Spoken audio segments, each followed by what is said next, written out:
Hello welcome to my dreams academy Dilsukh Nagar myself Purushottam. So ఈ వీడియోలో నేను జూనియర్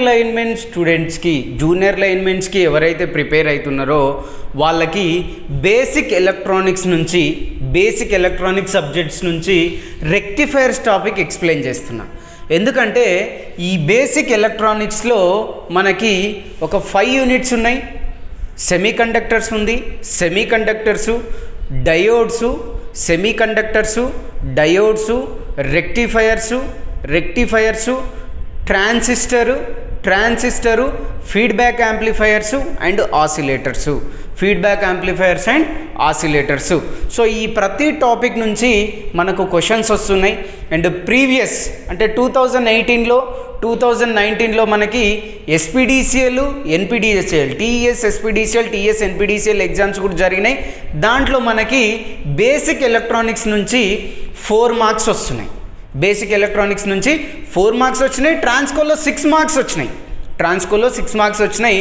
అయితే ఇక్కడ మనం గమనించాల్సిన విషయం ఏంటంటే ఈ రెక్టిఫైయర్స్ టాపిక్ నుంచే 1 లేదా 2 బిట్స్ వస్తున్నాయి. అంటే 4 మార్కులు ఉంటే 1 లేదా 2 బిట్స్, 5 మార్కులు వచ్చినా సరే 1 లేదా 2 బిట్స్, లేదంటే 1 బిట్, అంటే గ్యారంటీగా మనకు 1 బిట్ వస్తుంది. సో సింపుల్గా ఒక 10 మినిట్స్ క్లాస్లో, అంటే ఒక 10 నిమిషాల ప్రిపరేషన్లో మీరు మీ జేఎల్ఎంలో ఒక 2 మార్కులు సంపాదించవచ్చు ఈ క్లాస్ వింటే. సో దీంట్లో ఏంటంటే ఫస్ట్ నేను రెక్టిఫైయర్స్ గురించి మనకి ఏ క్వశ్చన్స్ అడుగుతున్నారు, మనం దేన్ని కాన్సన్ట్రేట్ చేయాలి, సింపుల్ టేబుల్, ఒక టేబుల్ వేస్తున్నా, ఈ టేబుల్లో మీకు క్లియర్గా ఎక్స్ప్లెయిన్ చేస్తా. జేఎల్ఎంకి మనకి ఏ క్వశ్చన్ రావచ్చు, వచ్చిన క్వశ్చన్ని మనం ఫ్రాక్షన్ ఆఫ్ సెకండ్స్లో ఎట్లా ఆన్సర్ చేయొచ్చు. అంటే ఇట్లా క్వశ్చన్ చూడంగానే మనం ఆన్సర్ టిక్ చేసేసేయాలి, ఎక్కువ ఆలోచించాల్సిన అవసరం లేదు. ఎందుకంటే చాలా easy subject. So rectifiers, so all JLM students కావచ్చు, ఎవరైనా ఈ వీడియో యూస్ఫుల్ అవుతుందండి. సో ఇక్కడ జేఎల్ఎం వాళ్ళకైతే చాలా ఇంపార్టెంట్ టాపిక్. సో ఈ టాపిక్ విన్నారంటే కంపల్సరీ మీకు 2 మార్కులు వచ్చినట్టే. సో ఇక్కడ రెక్టిఫైయర్స్. సో ఫస్ట్ రెక్టిఫైయర్స్ అంటే ఏంది, first question, the definition of rectifier అంటే it can converts AC to DC, అంటే analog to AC to DC convert చేస్తుంది. Simply that is what input is AC current, input is AC and it can converts to DC.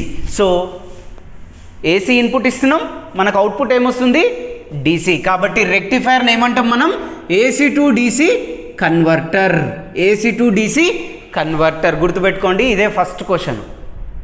ఈ రెక్టిఫైయర్స్లో అడిగే first question ఏంటంటే rectifier is AC to DC converter, first question. And next, ఈ రెక్టిఫైయర్స్లో ఎన్ని types ఉంటాయి? So రెక్టిఫైయర్స్లో మనకి 3 types ఉంటాయి. దాంట్లో ఫస్ట్ది వచ్చేసి half wave rectifier and second వచ్చేసి ఫుల్ వేవ్ రెక్టిఫైయర్. ఈ ఫుల్ వేవ్ రెక్టిఫైయర్లో మళ్ళీ 2 టైప్స్ ఉంటాయి. Centre tapped full wave rectifier, bridge full wave rectifier. So ఈ మూడిట్లో నుంచి, అంటే ఈ 3 మనం కొన్ని పారామీటర్స్ ఉన్నాయి, ఆ పారామీటర్స్ని చదువుకుంటే చాలు ఈజీగా మీకు జూనియర్ లైన్మెన్లో 2 మార్కులు వస్తాయి. ఓకే, మ్యాక్సిమం 2 మార్కులు, మినిమం పక్కా 100% 1 మార్కు. ఈ 10 నిమిషాల వీడియోతో మీరు 1 మార్క్ సంపాదించినట్టే. అండ్ కొన్నిసార్లు, అంటే కొన్ని పేపర్లో 2 మార్కులు కూడా వచ్చినాయి. టీఎస్ ట్రాన్స్కోలో జూనియర్ లైన్మెన్కి 2 క్వశ్చన్లు వచ్చినాయి దీని నుంచి. సో చూద్దాం ఏం క్వశ్చన్లు వచ్చినాయి అనేది. సో ఇక్కడ first half wave rectifier. So half wave రెక్టిఫైయర్లో ఇది సర్క్యూట్ అండి. సో జనరల్గా రెక్టిఫైయర్స్లో మనం ఏ ట్రాన్స్ఫార్మర్ యూజ్ చేస్తామంటే స్టెప్ డౌన్ ట్రాన్స్ఫార్మర్ యూజ్ చేస్తాం. ఇక్కడ రెక్టిఫైయర్స్లో ఏ ట్రాన్స్ఫార్మర్ యూజ్ చేస్తామంటే స్టెప్ డౌన్ ట్రాన్స్ఫార్మర్ యూజ్ చేస్తాం. సో ఇది half wave rectifier circuit. So ఇక్కడ ఇన్పుట్ ఎంత, ప్రతి రెక్టిఫైయర్కి ఇన్పుట్ 230 వోల్ట్స్ ఉంటుంది ఏసీ, 50 హెర్ట్జ్ ఫ్రీక్వెన్సీ ఉంటుంది. ఎంత ఉంటుంది సార్? 50 హెర్ట్జ్. ఎంత ఉంటుంది? 50 హెర్ట్జ్. సో ఇక్కడ హాఫ్ వేవ్ రెక్టిఫైయర్లో మనకి ఎన్ని డయోడ్స్ ఉన్నాయి? ఇది సర్క్యూట్. హాఫ్ వేవ్ రెక్టిఫైయర్లో మనకి ఒక డయోడ్ ఉంది. సో ఇక్కడ ఫుల్ వేవ్ రెక్టిఫైయర్ సెంటర్ ట్యాప్లో ఎన్ని ఉన్నాయి? 2 డయోడ్స్ ఉంటాయి. ఎన్ని ఉన్నాయి? 2. బ్రిడ్జ్ రెక్టిఫైయర్లో మనకి 4 డయోడ్స్ ఉంటాయి. సో ఇప్పుడు ఎక్స్ప్లెనేషన్ చూద్దాం. సో ఇక్కడ మనం ఏసీ సిగ్నల్ అంటే ఏంటండి? ఇలా ఉంటుంది, సైనూసోయిడల్ సిగ్నల్. దీన్ని ఏసీ సిగ్నల్ అంటారు. Okay, AC signal. ఈ ఏసీ సిగ్నల్లో ఫస్ట్ మనం ఇది అప్లై చేసినప్పుడు, ఈ ఫస్ట్ సైకిల్ అప్లై చేసినప్పుడు ఈ డయోడ్ D1 అనేది ఫస్ట్ పాజిటివ్ హాఫ్ సైకిల్ అంటారు. దీన్ని పాజిటివ్ అంటే ఇది పాజిటివ్ సైడ్ ఉంటుందండి, ఇది నెగిటివ్ సైడ్. ఇది పాజిటివ్, ఇది నెగిటివ్. సో ఈ పాజిటివ్ సైకిల్ అప్లై చేసినప్పుడు, ఈ పాజిటివ్ సైకిల్ ఇక్కడ పాస్ అయినప్పుడు, D1 అంటే పాజిటివ్ సైకిల్కి D1 ఫార్వర్డ్ బయాస్డ్ అవుతుంది. ఈ డయోడ్ అనేది ఫార్వర్డ్ బయాస్డ్ ఉంటుంది. గుర్తుపెట్టుకోండి, FB అంటే forward biased. So forward biased అంటే ఇక్కడ మనకు కరెంటు ఫ్లో అవుతుంది. ఓకే, కరెంటు ఫ్లో అవుతుంది అంటే ఈ డయోడ్ ఎట్లా యాక్ట్ చేస్తుంది అంటే షార్ట్ సర్క్యూట్ లెక్క యాక్ట్ చేస్తుంది. ఓకే, అంటే మనకు అవుట్పుట్ వస్తుంది. సో అవుట్పుట్ ఏమొస్తుంది? ఇప్పుడు ఇది ఇన్పుట్ అనుకోండి, మనకు అవుట్పుట్ ఎట్లుంటుందండి? సో ఇట్లుంటుంది. సో మనం ఇది అప్లై చేసినాం కాబట్టి మనకు ఇది వచ్చింది, పాజిటివ్ హాఫ్ సైకిల్ వచ్చింది. పాజిటివ్ హాఫ్ సైకిల్ అప్లై చేసినప్పుడు డయోడు ఫార్వర్డ్ బయాస్డ్ అవుతుంది అండ్ మనకు అవుట్పుట్ ఇది వచ్చింది. And next second negative apply చేయండి. నెగిటివ్ హాఫ్ సైకిల్ అప్లై చేసినప్పుడు ఈ డయోడ్ D1 అనేది రివర్స్ బయాస్డ్ అవుతుంది. ఓకే, నెగిటివ్ సైకిల్ అప్లై చేసినప్పుడు D1 ఏమవుతుందండి? రివర్స్ బయాస్డ్ అవుతుంది. సో రివర్స్ బయాస్డ్ అవుతుంది కాబట్టి ఇదేంటంటే ఓపెన్ సర్క్యూట్ అయిపోతుంది. అంటే ఈ డయోడ్ అనేది ఓపెన్ అయిపోతుంది, రివర్స్లో కనెక్షన్ ఉండదు. సో కనెక్షన్ ఉండదు కాబట్టి ఇక్కడ మనకు అవుట్పుట్ ఏమొస్తుందండి? 0. అంటే నెగిటివ్ హాఫ్ సైకిల్లో అవుట్పుట్ ఏంటి? 0. పాజిటివ్ సైకిల్ అప్లై చేసినప్పుడు అవుట్పుట్ ఏమొస్తుంది? ఇక్కడ ఏదైతే పాజిటివ్ ఉందో అక్కడ అది వస్తుంది. ఇక్కడ ఏదైతే అప్లై చేస్తారో మీరు ఇన్పుట్లో, అవుట్పుట్లో అది వస్తుంది. అండ్ ఇక్కడ ఇంపార్టెంట్ పాయింట్ ఏంటంటే ఈ పాజిటివ్ హాఫ్ సైకిల్ అప్లై చేసినప్పుడు D1 అనేది కండక్ట్ అవుతుంది. సో అందుకే ఇది హాఫ్ వేవ్ రెక్టిఫైయర్. యాక్చువల్గా మనం ఈ ఇన్పుట్లో ఏమి ఇస్తున్నాం? ఫుల్ వేవ్ ఇస్తున్నాం, కానీ అవుట్పుట్లో మనకి ఏమొస్తుంది? ఓన్లీ హాఫ్ వేవే వస్తుంది. అంటే హాఫ్ వేవ్కి మాత్రమే కండక్ట్ అవుతుంది. అట్లే ఇదే విధంగా దీంట్లో మనము ఎఫిషియన్సీ చూడాలి. సో ఎఫిషియన్సీ అంటే ఇది సింబల్ అండి, ఎఫిషియన్సీ. ఓకే, ఇది చాలా ఇంపార్టెంట్. ఎఫిషియన్సీ చాలా ఇంపార్టెంట్ ఇది. ఎందుకంటే మీకు టీఎస్ ఎన్పిడిసిఎల్లో క్వశ్చన్ అడిగిండు అండ్ టీఎస్ ట్రాన్స్కోలో కూడా క్వశ్చన్ అడిగిండు. దీన్ని క్యాల్కులేట్ చేయాలి మనం. ఎఫిషియన్సీ ఎంత హాఫ్ వేవ్ రెక్టిఫైయర్ కంటే? హాఫ్ వేవ్ రెక్టిఫైయర్కి ఫార్ములా వచ్చేసి, ఎందుకంటే కొన్నిసార్లు ఫార్ములా కూడా అడుగుతాడు. ఎఫిషియన్సీ అంటే ఏం లేదు, output power by input power. కానీ మనకు రెక్టిఫైయర్స్లో అవుట్పుట్ పవర్ ఏంటి? DC, ఇన్పుట్ ఏంటి? AC. కాబట్టి మనం ఏమనొచ్చు? DC output power by AC input power. So DC output power by AC input power ఎంత వస్తుంది? ఇది అంటే 40.6% వస్తుందండి. 40.6%. చాలా ఇంపార్టెంట్, ఇది గుర్తుపెట్టుకోండి. 40.6% ఎఫిషియన్సీ ఎందులో ఉంటుంది? హాఫ్ వేవ్ రెక్టిఫైయర్లో ఉంటుంది. Next ripple factor. So ripple factor formula వచ్చేసి, రిపుల్ ఫ్యాక్టర్కి ఏముంటుందంటే RMS value of AC component by DC component అంటాం. RMS value of AC component by DC component. ఇది ఎంత అంటే వాల్యూ మనకి 1.21 ఉంటుందండి. 1.21 ఉంటుంది. రిపుల్ ఫ్యాక్టర్ హాఫ్ వేవ్ రెక్టిఫైయర్కి 1.21 ఉంటుంది, 1.21 ఉంటుంది. అండ్ నెక్స్ట్ ఫ్రీక్వెన్సీ, ఇది కూడా చాలా important. Frequency, okay, frequency. So frequency వచ్చేసి input frequency Fi is equal to F0. అంటే input frequency output frequency same ఉంటాయి. ఇన్పుట్లో మనకు 50 హెర్ట్జ్ కదా, అవుట్పుట్లో కూడా ఫ్రీక్వెన్సీ 50 హెర్ట్జ్ ఉంటుంది. అంటే input frequency output frequency same ఉంటాయి. Input frequency output frequency same ఉంటాయి. And next peak inverse voltage Vm. Peak inverse voltage ఎంత అండి? Vm. PIV అంటాం, PIV, పీక్ ఇన్వర్స్ వోల్టేజ్. ఇక్కడ రాస్తున్నా నేను, peak inverse voltage that is Vm. Peak inverse voltage అంటే ఏంటి? పీక్ ఇన్వర్స్ వోల్టేజ్ అంటే ఏంటంటే, పీక్ అంటే మ్యాక్సిమం, ఇన్వర్స్ అంటే reverse voltage. Maximum reverse voltage మనం ఈ డయోడ్కి ఎంత అప్లై చేయొచ్చు, అది డిస్ట్రాయ్ కాకుండా, డిస్ట్రాయ్ అంటే ఈ డయోడ్ ఖరాబ్ అవ్వకుండా, ఫెయిల్ అవ్వకుండా మనం ఎంత రివర్స్ వోల్టేజ్ అప్లై చేయొచ్చు అంటే, ఈ డయోడ్ కంప్లీట్గా ఫెయిల్ అయిపోకుండా, బ్రేక్ డౌన్ అయిపోకుండా మనం ఎంత వోల్టేజ్ అప్లై చేయొచ్చు అంటే Vm. ఓకే, సో ఇవి బేసిక్ పాయింట్స్ హాఫ్ వేవ్ రెక్టిఫైయర్లో. సేమ్ ఇవే పాయింట్స్ మనకు సెంటర్ ట్యాపుల్లో కూడా ఉంటాయి. కాకపోతే సెంటర్ ట్యాపుల్లో ఫుల్ వేవ్ రెక్టిఫైయర్, ఇక్కడ చూడండి ఇది హాఫ్ వేవ్ రెక్టిఫైయర్ కదా, ఇది ఫుల్ వేవ్ రెక్టిఫైయర్. సో ఇప్పుడు ఇన్పుట్ మనం ఇది ఇచ్చినట్లయితే, ఫుల్ సైకిల్ ఇచ్చినట్టయితే మనకు అవుట్పుట్ కూడా వస్తుంది. ఎట్లా అంటే చూడండి ఇక్కడ, సో ఫస్ట్ మీరు పాజిటివ్ సైకిల్కి ఇచ్చిర్రు అనుకోండి, పాజిటివ్ సైకిల్ అప్లై చేస్తే సో ఇక్కడ D1 అనేది ఫార్వర్డ్ బయాస్డ్ అవుతుంది, D1 ఫార్వర్డ్ బయాస్డ్ అవుతుంది, D2 అనేది రివర్స్ బయాస్డ్ అవుతుంది. D1 అనేది ఫార్వర్డ్ బయాస్డ్, D2 అనేది రివర్స్ బయాస్డ్ అవుతుంది. అండ్ ఇది సెంటర్ ట్యాప్డ్ ఎందుకు అంటున్నారు సార్? ఇది సెంటర్ ట్యాప్డ్ ఎందుకు సార్ అంటే, ఇక్కడ చూడండి, ఇక్కడ అవుట్పుట్ మనం ఎక్కడి నుంచి తీసుకుంటున్నాం? Centre of the secondary winding of the transformer. Centre of the secondary winding అంటే ఈ సెకండరీ వైండింగ్ సెంటర్ నుంచి మనం అవుట్పుట్ తీసుకుంటున్నాం, కాబట్టి ఇది centre tapped transformer. Centre tapped transformer. దీంట్లో మనకి ఎన్ని డయోడ్స్ ఉన్నాయి? 2 డయోడ్స్ ఉన్నాయి. ఈ 2 డయోడ్స్ గుర్తుపెట్టుకోండి, పాజిటివ్ సైకిల్ అప్లై చేసినప్పుడు మనకి D1 అనేది ఆన్ అవుతుంది, D2 అనేది ఆఫ్ అవుతుంది. D1 ఆన్ అంటే forward biased, D2 reverse biased అంటే ఆఫ్ అవుతుంది. కానీ మనకు అవుట్పుట్ ఏమొస్తుంది?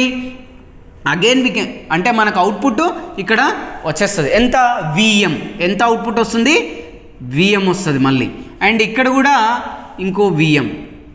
సో అదే మీరు నెగిటివ్ సైకిల్ అప్లై చేయండి, D1 ఏమవుతుంది? మళ్ళీ రివర్స్ బయాస్డ్ అవుతుంది, D2 ఏమవుతుంది? ఫార్వర్డ్ బయాస్డ్ అవుతుంది, D2 ఏమవుతుంది? ఫార్వర్డ్ బయాస్డ్ అవుతుంది. సో మీకు అవుట్పుట్ ఎట్లా వస్తుంది అంటే 2 వస్తాయి. ఎందుకు 2 వస్తాయి అంటే, ఇదేమో D1 ఫార్వర్డ్ బయాస్డ్ ఉన్నందుకు వస్తుంది, ఇదేమో D2 ఫార్వర్డ్ బయాస్డ్ ఉన్నందుకు వస్తుంది. ఒకసారి D1 ఫార్వర్డ్ బయాస్డ్, ఒకసారి D2 ఫార్వర్డ్ బయాస్డ్. అంటే ఇక్కడ సెంటర్ ట్యాప్లో మనకి ఇంతకుముందుకు ఒక క్వశ్చన్ వచ్చింది TS NPDCLలో. క్వశ్చన్ ఏంటంటే, in centre tapped transformer. So అంటే నేను మళ్ళీ ఆ క్వశ్చన్స్ కూడా మీకు డిస్కస్ చేస్తా డీటెయిల్డ్గా. సో దీంట్లో ఏంటంటే, ఎట్ ఏ టైము మనకు ఒక డయోడ్ ఫార్వర్డ్ బయాస్డ్ ఉంటుంది. అండ్ ఎంత వస్తుంది మనకి? 180 డిగ్రీస్ సైకిల్ వస్తుంది. 180, ఇది మొత్తం టోటల్ 360, 0 180 డిగ్రీస్ 360 డిగ్రీస్. సో మనకి ఎంత వస్తుంది? 180 డిగ్రీస్ వస్తుంది. అది ఆన్సర్ దాంట్లో. అండ్ సేమ్ అదేవిధంగా ఎఫిషియన్సీ దీనికి ఎంత? సేమ్ దీనికి డబల్ అండి, హాఫ్ వేవ్ రెక్టిఫైయర్కి డబల్. సో 40.6కి డబల్ అంటే ఎంత? 40.6కి డబల్ అంటే ఎంత? 81.2%. 81.2% ఎఫిషియన్సీ ఉంటుంది. కానీ రిపుల్ ఫ్యాక్టరు తక్కువ ఉంటుంది. ఎంత అంటే 0.48. Okay, 0.48 ripple factor value. Half wave రెక్టిఫైయర్లో 1.25 ఉంటుంది. కానీ ఇక్కడ input frequency and output frequency ఎంత ఉంటుందంటే so output frequency is equals to 2 into input frequency 2 into input frequency అంటే ఇక్కడ 50 హెర్ట్జ్ ఉంటే అవుట్పుట్ ఫ్రీక్వెన్సీ ఎంత ఉంటుంది 100 హెర్ట్జ్. ఇది ఎక్కువసార్లు అడిగిన క్వశ్చను. ఇన్పుట్ ఫ్రీక్వెన్సీ ఇస్తాడు వాడు, ఇన్పుట్ ఫ్రీక్వెన్సీ ఉంటుంది, output frequency of full wave rectifier అంటాడు. అది సెంటర్ ట్యాప్డ్ కానీ బ్రిడ్జ్ రెక్టిఫైయర్ కానీ మనకి ఎంత ఉంటుంది, ఇన్పుట్ ఫ్రీక్వెన్సీకి డబల్ ఉంటుంది. అంటే 2 ఇంటూ 50 100, 2 ఇంటూ 50 100. అట్లే బ్రిడ్జ్ రెక్టిఫైయర్లో కూడా మనకి ఎఫిషియన్సీ సేమ్ ఉంటుంది, రిపుల్ ఫ్యాక్టరు సేమ్ ఉంటుంది. కానీ ఇక్కడ ఒక డ్రాబ్యాక్ ఉందండి, ఒక డిసడ్వాంటేజ్ ఉంది. ఏంటంటే ఈ సెంటర్ ఒక వైండింగ్ ట్రాన్స్ఫార్మర్ వైండింగ్లో మనం సెంటరు ఫైండ్ చేయడం అంటే సెంటర్ దొరకబట్టడం చాలా కష్టం. కాబట్టి మనం ఏది యూజ్ చేస్తాం, ఎక్కువ బ్రిడ్జ్ రెక్టిఫైయర్ యూజ్ చేస్తాం. సో బ్రిడ్జ్ రెక్టిఫైయర్లు ఏంటంటే మనకు 4 డయోడ్లు ఉంటాయి, D1, D2, D3, D4. ఈ 4 డయోడ్లలో పాజిటివ్ సైకిల్కి 2 డయోడ్లు ఫార్వర్డ్ బయాస్డ్ ఉంటాయి, 2 డయోడ్లు రివర్స్ బయాస్డ్ ఉంటాయి. D1 and D3 forward biased ఉంటే D2 and D4 reverse biased ఉంటాయి. చూడండి, పాజిటివ్ సైకిల్ అయితే D1, D3 forward, D2, D4 reverse. అదేవిధంగా నెగిటివ్ సైకిల్కి అయితే D1 and D3 reverse biased ఉంటాయి and D2, D4 forward biased ఉంటాయి. గుర్తుపెట్టుకోండి, ఎగ్జామ్లు ఇదే అడుగుతాడు, మీరు ఎక్కువ గుర్తుపెట్టుకోవాల్సిన అవసరం లేదు. పాజిటివ్ ఆఫ్ సైకిల్ అంటే సగం ఇన్పుట్ సిగ్నల్ అప్లై చేసినప్పుడు D1, D3 ఫార్వర్డ్ అంటే ఆన్ ఉంటాయి, D2, D4 ఆఫ్ ఉంటాయి అంటే reverse biased. And next D1, D3 reverse biased ఉంటాయి, D2, D4 ఫార్వర్డ్ బయాస్డ్ ఉంటాయి.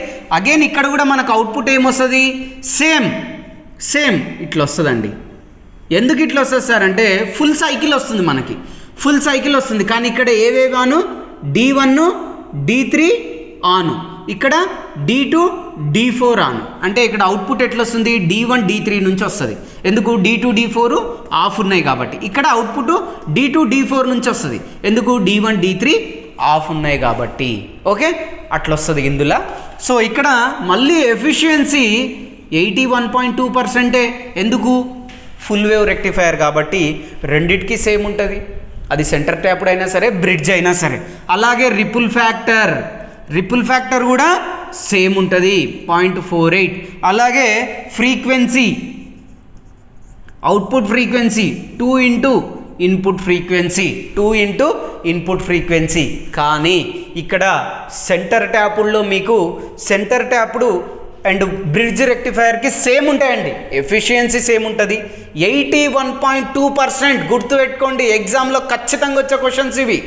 81.2%. ప్రీవియస్ క్వశ్చన్స్లో కూడా అడిగినాడు ఆల్రెడీ, ఇది ఆల్రెడీ వచ్చిన question. And next ripple factor 0.48, 0.48, ఇది కూడా ఆల్రెడీ వచ్చిన క్వశ్చనే. నెక్స్ట్ ఫ్రీక్వెన్సీ, రిపుల్ ఫ్యాక్టర్ రాలేదండి ప్రీవియస్, ఎఫిషియన్సీ అడిగినాడు, ఫ్రీక్వెన్సీ అడిగిండు. So frequency of bridge rectifier output frequency ఎంత, 50 హెర్ట్జ్. ఎందుకు, ఇన్పుట్ ఫ్రీక్వెన్సీ 50 కాబట్టి అవుట్పుట్ ఫ్రీక్వెన్సీ మనకి 100 హెర్ట్జ్ ఉంటుంది. మీరు direct output frequency of A full wave rectifier అంటే అది సెంటర్ ట్యాప్డ్ కానీ బ్రిడ్జ్ రెక్టిఫైయర్ కానీ మనం ఈజీగా ఆన్సర్ ఏం పెట్టొచ్చు, 100 పెట్టొచ్చు. ఎందుకు, ఇన్పుట్లో మనకి 50 ఉంటుంది కాబట్టి అవుట్పుట్లో ఎంత ఉంటుంది, 100 ఉంటుంది.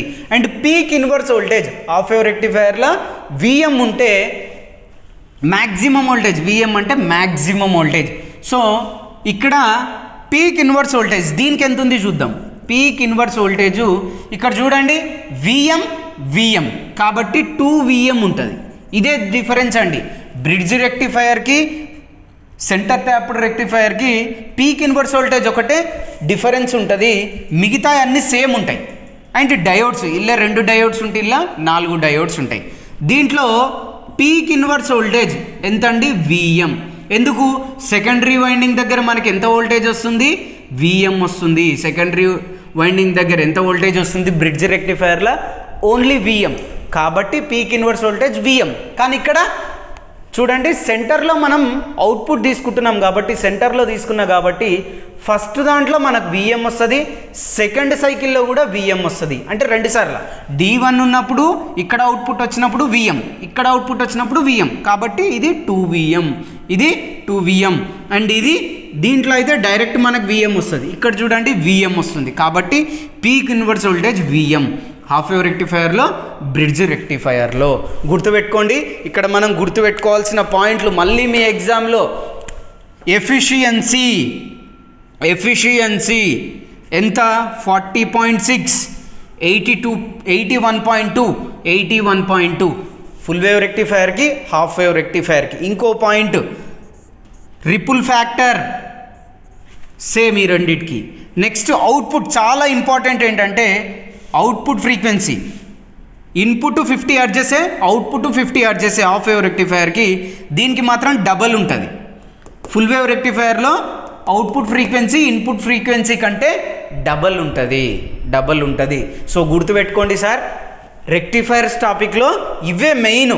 సో మీరు ఇక్కడ చూసుకుంటే point number 1, point number 2, point number 3, point number 4.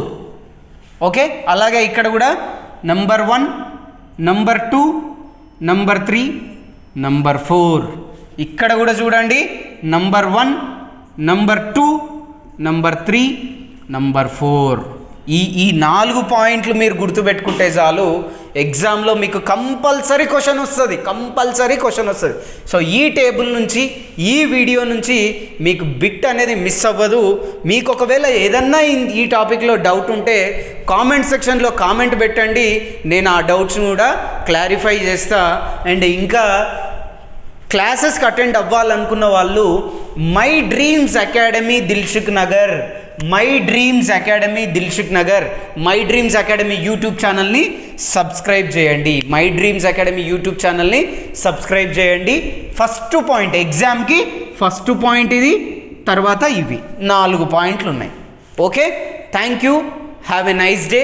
And ఈ వీడియోని సాధ్యమైనంత వరకు మీ మిత్రులకి, మీ ఫ్రెండ్స్కి, మీ ఎవరైనా ఫ్రెండ్స్ ఉంటే వాళ్ళందరికీ మీ వాట్సాప్లో కానీ మీకున్న సోషల్ యాక్టివిటీస్లో ఎంతవరకు పాసిబుల్ అయితే అంతవరకు షేర్ చేయండి, లైక్ చేయండి, మీకు నచ్చితే లైక్ చేయండి.